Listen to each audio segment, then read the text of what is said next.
नमस्कार। आज हम सीधी बात करेंगे एक काफी बड़ी उथल-पुथल पर। हाँ। भारत के बाजार नियामक सेबी ने अमेरिका की एक जानी-मानी क्वांट ट्रेडिंग फर्म जेन स्ट्रीट उनके भारतीय बाजारों में कारोबार पर रोक लगा दी है। मामला मतलब गंभीर है। बिल्कुल। और ये जो आरोप है वो तो चौंकाने वाले हैं।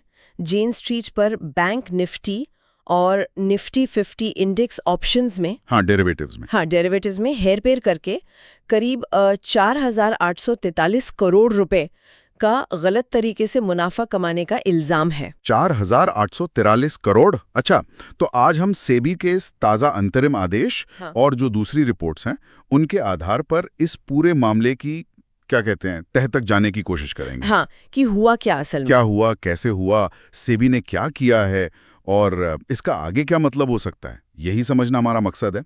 चलिए शुरू करते हैं। तो मुख्य बात यह है कि सेबी को लगता है जेन स्ट्रीट ने बाजार को धोखा देने वाली रणनीतियां अपनाई। हाँ, सेबी का जो अंतरिम आदेश आया वो 3-4 जुलाई 2025 को आया था और उसी ने जेन स्ट्रीट पर ये अस्थायी पाबंदी लगाई है।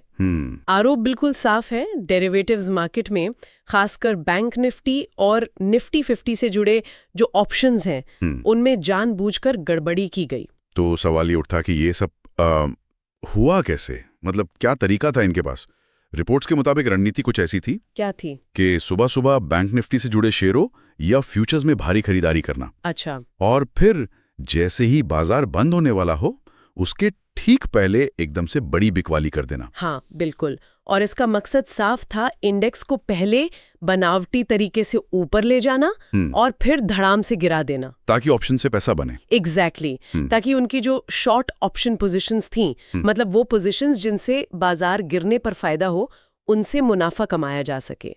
और ये कोई छोटा मोटा खेल नहीं था। हाँ, आंकड़े तो यही बता रहे हैं। आंकड़े बताते हैं कि जनवरी 2023 से मार्च 2025 के बीच इस फर्म ने कथित तौर पर 36,500 करोड़ रुपए का नेट प्रॉफिट कमाया। 36,000 करोड़ से ज्यादा। हाँ, जिसमें से इंडेक्स ऑप्शन से अकेले 43,289 करोड़ रुपए का भारी लाभ था और दूसरे सेगमेंट्स में करीब 7,687 करोड़ रुपए का नुकसान भी उठाया उन्होंने। अच्छा। तो ये पैटर्न दिखाता है कि ये शायद एक सोची समझी, मतलब कई यूनिट्स में फैली हुई रणनीति हो सकती है। और जाहिर है जब इतनी बड़ी खरीद फरोख्त होती है तो बाजार पर तो असर पड़ेगा ही। सेबी ने इस बारे में क्या पाया, कुछ कॉन्क्रीट कहा है? हाँ, सेबी ने कम से कम 15 ऐसे मामलों का जिक्र किया है जहां उन्हें हेरफेर की आशंका है। 15 मामले? हाँ, उनका कहना है कि जेन स्ट्रीट ने कई जुड़े हुए विदेशी पोर्टफोलियो निवेशकों मतलब FPIs का इस्तेमाल करके सेकंडों के अंदर बड़े मिरर ट्रेड्स किए। मिरर ट्रेड्स, ये क्या होता है? मिरर ट्रेड्स मतलब एक ही समय पर अलग अलग लेकिन जुड़े हुए खातों से बिल्कुल एक जैसे सौदे करना। एक तरफ खरीद, दूसरी तरफ बिक्री या दोनों तरफ एक जैसा बड़ा सौदा। अच्छा। ताकि वॉल्यूम दिखे। हाँ। और आरोप ये है कि इससे एक्सपायरी वाले दिन कीमतों को प्रभावित किया गया, जिससे छोटे निवेशकों को गुमराह किया गया। तो सेबी ने इस पर एक्शन क्या लिया? इतने बड़े आरोप हैं तो कार्रवाई भी बड़ी हुई होगी। बिल्कुल, सेबी ने फौरन कार्रवाई की। वो जो कथित अवैध मुनाफे की रकम है, यानी 4,843 करोड़ रुपए, उसे जब्त करके एक एस्क्रो खाते में फ्रीज कर दिया है। एस्क्रो पे डाल दिया, मतलब पैसा सेफ है पर जेन स्ट्रीट इस्तेमाल नहीं कर सकती। हाँ, जब तक मामला सुलझ ना जाए। और साथ ही जेन स्ट्रीट से जुड़े जो बैंक खाते हैं उनसे कोई भी बड़ी निकासी अब सिर्फ सेबी की इजाजत से ही हो सकेगी। और ये जो पाबंदी लगाई है कारोबार पर, ये कब तक चलेगी और जेन स्ट्रीट का अगला कदम क्या हो सकता है? देखिए, ये पाबंदी तो फिलहाल तब तक लागू रहेगी जब तक सेबी की पूरी जांच और सुनवाई खत्म नहीं हो जाती। तो मतलब कुछ समय लग सकता है इसमें? हाँ, लग सकता है। जेन स्ट्रीट को अपना पक्ष रखने या अपील करने के लिए 21 दिन का समय दिया गया है और कई बाजार जानकार इसे एक अहम मोड़ मान रहे हैं। किस लिहाज से? ऐसा लगता है कि सेबी अब ये जो एक्सपायरी डे ट्रेडिंग होती है और जो एल्गोरिथमिक रणनीतियां हैं, मतलब कंप्यूटर प्रोग्राम से होने वाली सुपर फास्ट ट्रेडिंग, उस पर शायद नकेल कस रहा है। नियम और सख्त हो सकते हैं।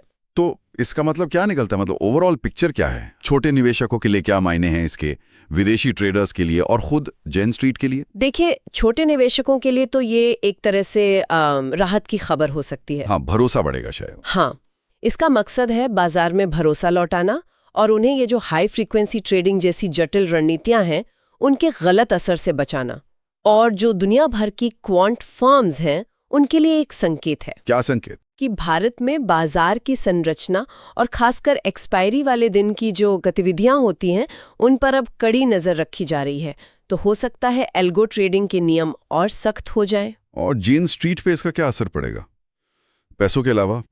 उनके कुल रेवेन्यू का करीब 14% एशिया पैसिफिक रीजन से आता है, तो शायद सीधे कमाई पर उतना बड़ा असर न दिखे जितना लग रहा है, लेकिन हाँ, कंपनी की साख, हाँ, रेपुटेशन तो हिट होगी। बिल्कुल, साख पर धब्बा लगना और ये पूरी रेगुलेटरी जांच का सामना करना, ये कहीं ज्यादा बड़ी बात है।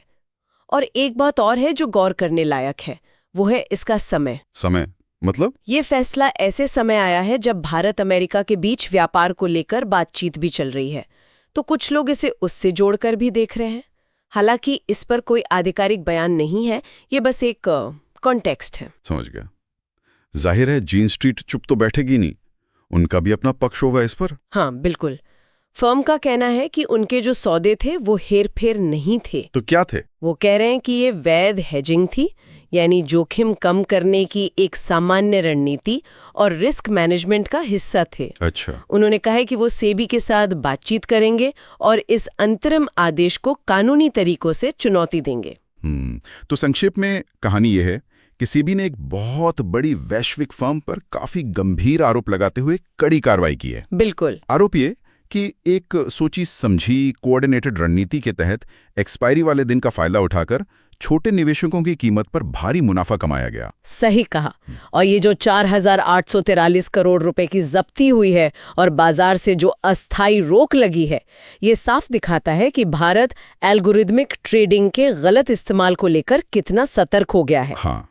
और यहाँ जो वैश्विक कंपनियां काम कर रही हैं, उन पर भी अब पहले से ज्यादा कड़ी नजर रखी जा रही है। तो जाते जाते एक सवाल मेरे मन में उठ रहा है कि ये जो पूरा मामला है, ये भविष्य में उस संतुलन को कैसे प्रभावित करेगा? कौन सा संतुलन? एक तरफ तो भारत को आधुनिक वैश्विक निवेश चाहिए, है ना, टेक्नोलॉजी चाहिए, पैसा चाहिए, और दूसरी तरफ उसे अपने बाजार की पारदर्शिता, उसकी अखंडता और खासकर जो छोटे निवेशक हैं उनके हितों की रक्षा भी करनी है।